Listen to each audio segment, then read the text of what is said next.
ঠিক আছে, আমার মনে হয় এখন এই আলোচনাটা আমরা বন্ধ করি। আমি সেটাই বলেছি, কারো লোকাল স্ট্যান্ডাই নিয়ে প্রশ্ন করার দরকার নেই। প্রত্যেকের লোকাল স্ট্যান্ডাই আছে, না থাকলে এই জায়গায় আমরা আসতাম না। এই ধরনের প্রশ্ন করা তো আমরা মানবো না।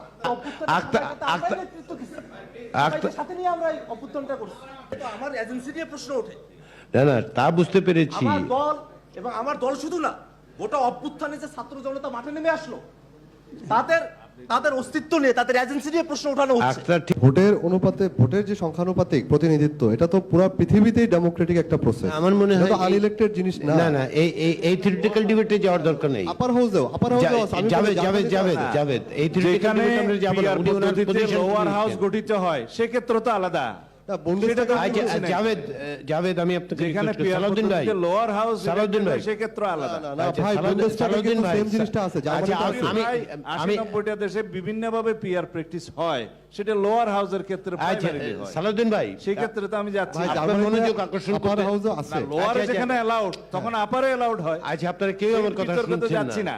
আচ্ছা শুনুন, সালাউদ্দিন ভাই, পিআর নাই, সুতরাং আপার হাউসে পিআর আমরা সালাউদ্দিন ভাই, আমি একটু মনোযোগ আকর্ষণ করি। এখন 1:55 বাজে, নামাজেরও টাইম হয়েছে, প্লাস হচ্ছে এটা একটা অনেকটাই থিওরিটিক্যাল ডিবেটে চলে যাবে। এই ডিবেটে আমরা যেতে পারবো না। জাভেদ, আপনার পয়েন্ট।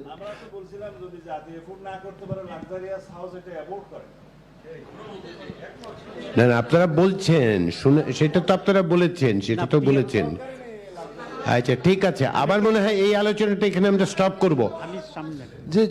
না এইভাবে পয়েন্ট করেন না।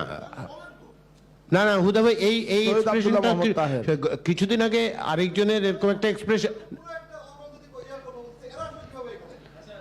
বসেন। না আমি কথা বলছি তো। জাভেদ আমার কথাটা শেষ করতে। জাভেদ, হুদা ভাই, আপনাকে আমি একটা না এই যে পয়েন্ট টু পয়েন্ট কথা বলেন না, শুনেন। আজকে সকালে আপনার ঠিক আছে, বাইরে আমরা ঠিক করব না, প্লিজ। না, এই কথাটা হয়তো বলতে পারে না আসলে। না ঠিক আছে, প্লিজ। আমরা আমাদের মানে ফুটে বেরোনোর পর থেকে, বাচ্চা বয়স থেকে আমরা ফেসিবাদের বিরুদ্ধে লড়াই করে আসতেছি।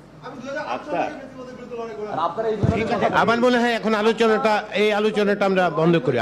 আমি সেটাই বলেছি, কারো লোকাল স্ট্যান্ডাই নিয়ে প্রশ্ন করার দরকার নেই। প্রত্যেকের লোকাল স্ট্যান্ডাই আছে, না থাকলে এই জায়গায় আমরা আসতাম না। এই ধরনের প্রশ্ন করা তো আমরা মানবো না। আক্তার, ঠিক আছে, আমি তো ইন্টারভিউ করেছি। সাথে নিয়ে আমরা অভ্যুত্থানটা করছি। আক্তার, আপনার কাছে আমার অনুরোধ যে ঠিক আছে, প্রত্যেকেই সেন্টিমেন্টটা বুঝতে পেরেছে, প্রত্যেকেই রেকগনাইজ করছে। আমার এজেন্সি নিয়ে প্রশ্ন ওঠে। না তা বুঝতে পেরেছি। আমার দল এবং আমার দল শুধু না, গোটা অভ্যুত্থানে যে ছাত্র জনতা মাঠে নেমে আসলো, তাদের অস্তিত্ব নিয়ে, তাদের এজেন্সি নিয়ে প্রশ্ন ওঠানো হচ্ছে। আক্তার, ঠিক আছে, এটা তো প্রত্যেকেই রেকগনাইজ করেছে। না আক্তার প্লিজ, ভূমিকা। না আক্তার, আমি বুঝতে পেরেছি আপনার সেন্টিমেন্টটা, প্রত্যেকেই বুঝতে পেরেছে। Javed that means that point. এখন আসেন আমরা, ঠিক আছে, আপনার প্রশ্নটা এই প্রশ্নটা করার কারণে ওনার সরি বলা উচিত। আচ্ছা ঠিক আছে, আপনি এখন টায়ার বাইককে দেন।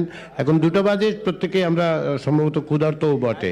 আমার মনে হয় আমরা টায়ার বাইয়ের কথাটা শুনে, না প্লিজ হুদা ভাই এখন কথা বলবেন না। আচ্ছা হুদা ভাই, সরি বলছি, ঠিক আছে। না 1 মিনিট, না সাকিব প্লিজ কন্টিনিউ করে নেই আলোচনা। এইটা আপনি শুনেন। না সাকিব, এটা বললে তো হবে না। না সাকিব, আমি আপনাকে অনুরোধ করছি, আপনি কথা বলবেন না। আপনাকে পরে মাইক্রোফোন দেওয়া হবে, আপনি যা বলতে চাচ্ছেন বলার সুযোগ দেওয়া হবে। এর আবার আরেকজন গিয়ে ওনাকে মাইক ধরা দিচ্ছে যাতে কথা বলে। একটু সরি বলে দেন, কেউ যদি মনে কষ্ট হয়ে থাকে সরি। আমি যেই কথাটা বলেছিলাম 2023 সালে সকলে উচ্চকক্ষর একটা প্রস্তাব দিয়েছিলাম, সেই বিষয়ে বলেছিলাম। সেই প্রস্তাবটা তখন কোথায় ছিল, এর জন্যই। তারপরেও যদি কেউ আঘাত পেয়ে থাকে, আমি দুঃখিত।